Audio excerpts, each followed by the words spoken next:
Hello, Madshark999 here, and I'm recording for NoobishVentures, and this is a slightly different video to usual. I'm playing, well, as you can see, Surgeon Simulator 2013, and, well, as you can see from the certificate, I am now going to point at and try and poke. By the way, this is post-commentary. I have played quite a bit of this game, and, yeah, I'm just showing off some of the movements. But I've played quite a bit of this game, and I see myself to be sort of okay-ish at it. But this is not really as such a how-to, but it's more just for me to show my friend Armoredkore that I am the ultimate surgeon. Anyway, just having a bit of a hissy fit. Just spray everything onto the floor. And I'm going to just quickly show off the operations I have. So I have unlocked, well, obviously the starting three, which I got A rank, D rank, and A++ on the brain surgery, of course. Very proud of that. I also want to show off that I've got all the ambulance surgery. Well, yeah, all the ambulance operations. Not, once again, the best rank, because I haven't played this game tons, and I'm not amazing at it, but I'm semi-decent, and I've got the space ones. The brain one, for me, still says almost ready. I don't know why. Despite the fact I've seen several people having completed this operation already. Anyway, let's get started.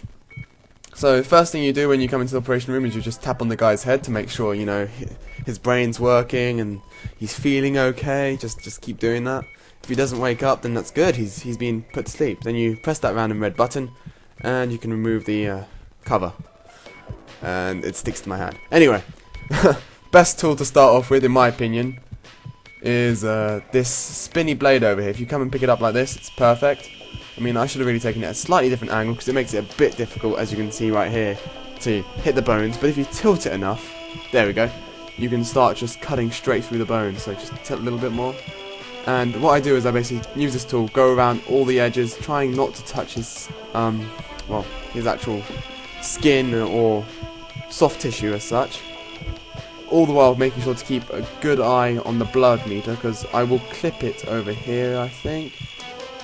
Or maybe it's, no, there we go. Clip it, and you just see how quickly the blood just drains out of him when you clip it.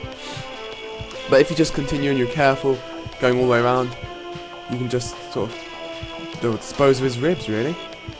I do love how, basically at this point, his entire rib cage is being suspended by the single rib.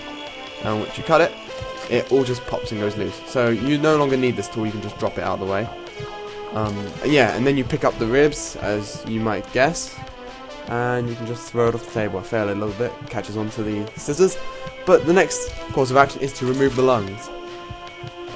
Because of lack of workspace, I decided to place them next to his face, but you know, it's dogs' preferences, although they seem to want to sit on the floor anyway. Next thing you want to do is you want to remove the liver. Down here, I believe that's a liver.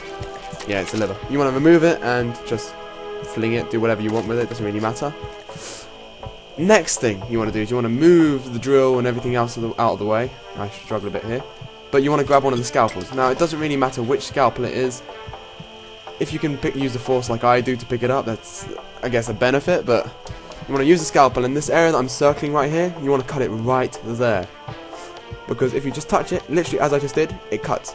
The second place is right where I'm pointing right now. I mean, it's hard to see, but there you go. I just caught it right there. Once you've cut that, the stomach and the whole of the esophagus, I think it's called, it's just free to be removed. Now, it's quite hard to remove it. I just try and move it out of the way because you want to be able to see the sort of veins and arteries that lead towards the heart. And I try and remove the stomach, but I fail it a little bit.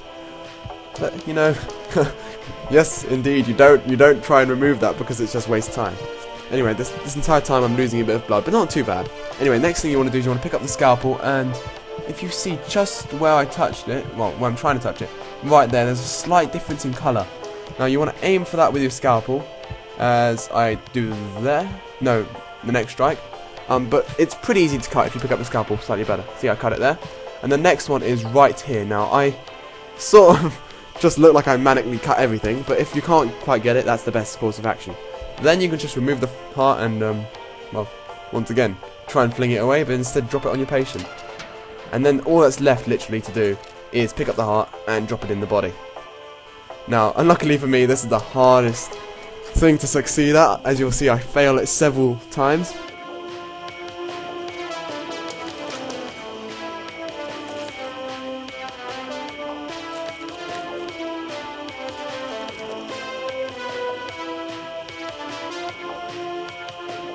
I eventually actually do manage to get the stomach out and just fling it into the distance.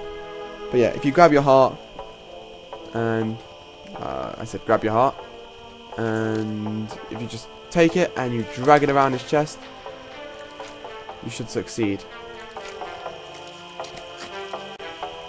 He lied. No, there we go. Succeeded.